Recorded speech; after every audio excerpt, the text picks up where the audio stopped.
The story of the Lost Colony of Roanoke begins in the year 1584. That summer, English explorers Philip Amatus and Arthur Barlow arrived on the coast of what is now North Carolina. They had been sent by Sir Walter Raleigh under a royal charter from Queen Elizabeth I. Their mission was to explore new lands for England and to find a place suitable for an English colony that could challenge Spanish influence in the New World. When the explorers returned home, they brought glowing reports of fertile land, friendly native tribes, and great opportunity. Encouraged by their success, Raleigh organized a new expedition in 1585, led by Sir Richard Grenville and Ralph Lane. This first group of settlers built a small fort on Roanoke Island. However, the colony soon faced severe hardships. Supplies ran out, and relations with local tribes, including the CROATOAN and CROATOAN people, grew tense.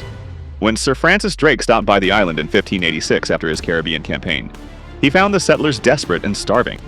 They decided to abandon the colony and sail back to England with him. Despite this failure, Walter Raleigh was determined to try again. In 1587, a second group of settlers left England. This time, families joined the mission, over 100 men, women, and children, led by Governor John White. Their goal was to settle farther north near Chesapeake Bay, but disagreements with the ship's pilot forced them to land again at Roanoke Island. In August 1587, a remarkable event took place. John White's daughter, Eleanor Dare, gave birth to a baby girl named Virginia Dare, the first English child born in the New World. But the new colony quickly faced the same problems as before. Food was scarce, local tribes were cautious, and the settlers needed more supplies from England. John White decided to return home to gather what they needed, promising his family that he would be back soon. However, just as White reached England, war broke out between England and Spain. Every available ship was seized to fight the Spanish Armada. White's requests for a return voyage were denied again and again. He was forced to wait for 3 long years before he could finally sail back to America. When John White arrived at Roanoke Island in August of 1590, he found the settlement deserted. The houses had been dismantled and the fort was gone. There were no signs of violence, no bodies, and no graves. The colonists had disappeared completely.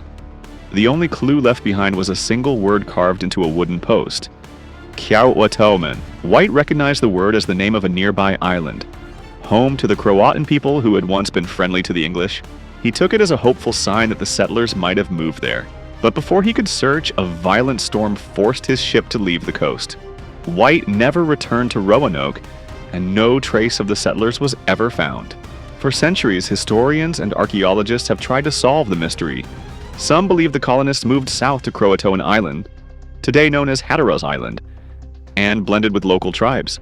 Others think they traveled inland toward the Chesapeake Bay and were later killed or absorbed by native groups. There are also reports from later English settlers who claim to have seen fair-skinned or English-speaking Native Americans, but no conclusive evidence has ever been discovered.